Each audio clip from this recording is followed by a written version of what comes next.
Sot është natë e Gjuma, natë madhështore, natë e bekuar, ku preferohet që besimtarët, muslimanët të dërgojnë salavate dhe selame mbi të dashurin e zemrave të tyre, Muhammedin të birin e Abdullahut sallallahu alaihi wasallam, duke thënë: Allahumma salli ala Muhammedin wa ala ali Muhammed, kama sallaita ala Ibrahima wa ala ali Ibrahim fil alamina innaka Hamidum Majid.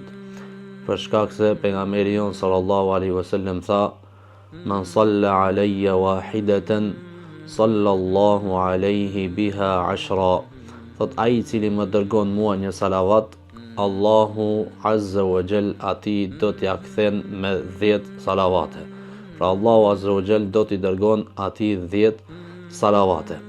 Lutim Allahun azza wa jall që të na bën prej atyre të cilët e kalojmë kohën duke bërë salavate dhe duke e shpeshtuar dhe duke e lagur gjuhën tonë me salavate ndaj të dashurit ton Muhammedit sallallahu alaihi wasallam.